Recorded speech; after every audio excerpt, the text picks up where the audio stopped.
Olá! Nesta aula nossa de número 4, nós vamos voltar a falar um pouquinho sobre a ambiguidade e também sobre a intertextualidade. Então, vamos lá? Bom, nós estamos falando já há algum tempo, né, que muitas vezes na intenção de persuadir o receptor, na intenção de manter a atenção do receptor, o emissor, os mais diversos emissores, das mais diversas mensagens, lança mão de determinados recursos linguísticos e nós aqui vamos dar destaque a 2 desses recursos. A ambiguidade, que eu já comentei com vocês lá atrás, mas também eu disse que depois eu iria abordar um pouco mais sobre isso, e a intertextualidade. Vamos começar então pela ambiguidade. Quero que vocês prestem muita atenção nessa questão aqui. Isso eu cheguei até a comentar rapidamente também, com exemplos, inclusive em algumas de nossas aulas presenciais lá no campus. Quando nós fazemos o uso, ou alguém faz o uso da ambiguidade, existem 2 situações em que ela pode ser utilizada. A ambiguidade ela pode ser utilizada e causar um erro na comunicação, mas ela também pode virar a favor do emissor, sendo um recurso. Naquela propaganda, por exemplo, do desodorante ali, a ambiguidade ela foi um ótimo recurso. O garoto, dentro da propaganda da Garoto para o Dia dos Namorados, também, não é? Ela acaba, então, envolvendo esse autor. Ela acaba envolvendo esse receptor. Logo, as consequências do uso da ambiguidade vai depender da forma como você a utiliza. Se ela for muito bem empregada, intencionalmente feita para prender a atenção, ou às vezes até mesmo para ser irônico, no sentido mesmo de cometer, de ser debochado com alguém, que pode acontecer isso, né? Ela acaba sendo um recurso linguístico. Às vezes de forma irônica e para ofender, não um recurso bom, mas não deixa de ser um recurso linguístico, tá? Agora, se a ambiguidade ela for para provocar erro, muitas vezes ela não é pensada, ela acaba acontecendo erroneamente, acaba acontecendo sem querer e provoca um desastre na comunicação. Então, nós vamos ver um pouquinho sobre isso. Vamos ver aqui, ó. Volto aqui com a propaganda. Gente, não é para consumir este desodorante, tá? É porque eu achei assim, a imagem é boa e o texto também é bom. Nós temos aqui uma ambiguidade do cabe no seu bolso, que eu já expliquei lá no vídeo anterior, né? Como é um desodorante compacto, de tamanho compacto, ele cabe muito facilmente no bolso, podendo carregar de um lado para o outro, e também explora a expressão conotativa que é ser um produto barato, de fácil consumo, né? Então, nós temos aqui uma ambiguidade que é intencional. Então, ela funciona como um recurso. Ela quer chamar a atenção do consumidor. A propaganda da Garoto, como eu disse para vocês aqui. Agora, aqui na tirinha da porca, a ambiguidade acabou acontecendo por uma questão polissêmica. Não foi intencional do pai. Mas ele não sabia ou ele não se lembrou que a criança não sabia que porca era a pecinha que se encaixa no parafuso. Então, ela foi dita de uma forma pelo pai e interpretada de outro pelo garoto, acabou vindo uma ambiguidade sem que o pai percebesse, o que provocou um desastre comunicativo. Como tirinha, ficou super engraçada, mas é um desastre comunicativo. Vamos prestar atenção nessa propaganda aqui. Nessa manchete. Imagine que isso aqui seja uma manchete de um jornal. Policial atira em assaltante com arma de brinquedo em São Paulo. Se você ler a primeira vez e rapidamente, você vai pensar que essa arma é do policial. Ele atira a arma. Só que é uma arma de brinquedo. Gente, se é uma arma de brinquedo, não foi ele que atirou com a arma de brinquedo. Ele atirou num assaltante que estava com uma arma de brinquedo. Só que a forma como a frase foi colocada, ela tem uma questão lógica, né? Se a arma é de brinquedo, o policial não vai atirar. Ou então, até que poderia, né? Ele faz de conta que atira, mas aí, só para poder dar uma um susto, mas aí é arma de brinquedo. Mas eu nunca vi policial em operação mesmo utilizar arma de brinquedo. Então, quem escreveu a manchete, quem pensou na manchete, quer colocar arma de brinquedo com o seu devido possuidor, que é o assaltante. Mas na hora que a gente lê pela primeira vez, você precisa pensar que a arma de brinquedo não atira, logo não é do policial, mas sim do assaltante. Porque na hora que fala atira e arma, você acaba associando essas duas coisas aqui, como se a arma de brinquedo fosse do policial. Acaba provocando aqui uma ambiguidade que facilmente se desfaz, né? Facilmente se desfaz justamente pela não funcionalidade da arma de brinquedo em atirar, mas ela acaba provocando um problema comunicativo. Agora vamos ver essa outra frase aqui. Andréia pediu a Fabiano que pegasse sua mochila na sala. Nós temos um problema de ambiguidade aqui, por meio de uma única palavra, que é sua. Afinal de contas, de quem é a mochila? A Andréia pediu ao Fabiano que pegasse a mochila que era dela? Ou a Andréia pediu que o Fabiano fosse lá na sala e pegasse a mochila dele, por alguma coisa ou para alguma coisa?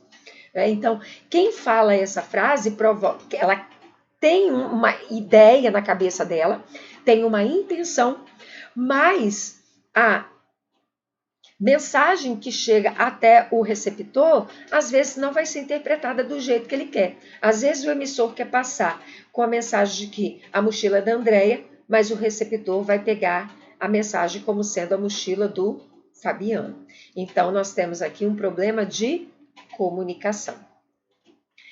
Quando ocorre esse problema comunicativo, ocorre um evento que nós chamamos de erro linguístico, que é muito diferente de erro gramatical, tá?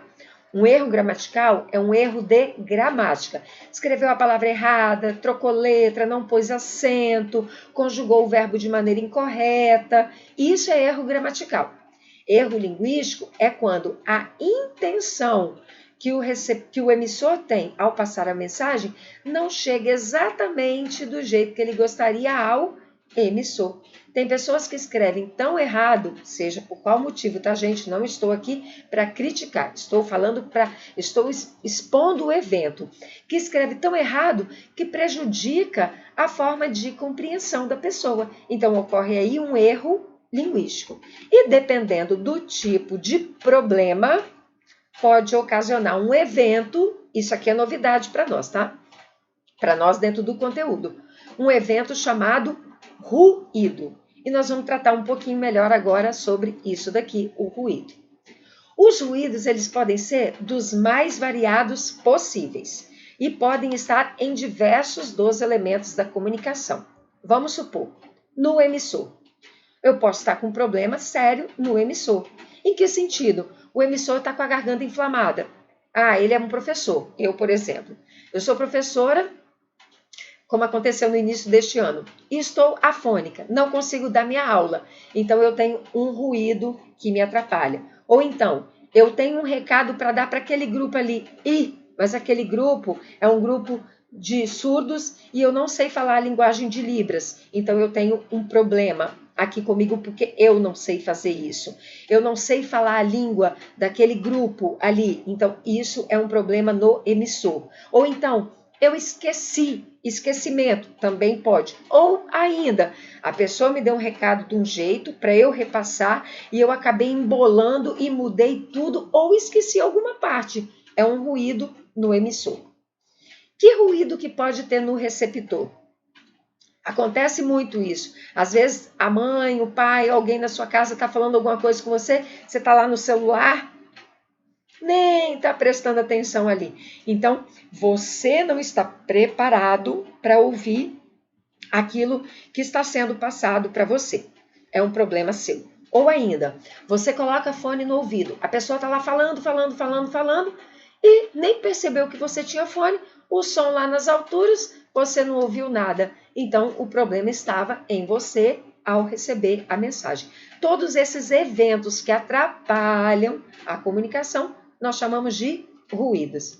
Ele também pode estar no ambiente, muito barulho, ou então às vezes um calor insuportável, as pessoas começam a se desconcentrar. Acontece muito isso comigo. Quando eu fico com muito calor, eu começo muito a me desconcentrar, me desgasta demais. Ou então, uma pessoa está querendo conversar com a outra. Em festa, gente. Eu sentei numa mesa que é perto da caixa de som. Quero conversar com outro e nem consigo, porque o som está tão alto que aquele ambiente está me atrapalhando.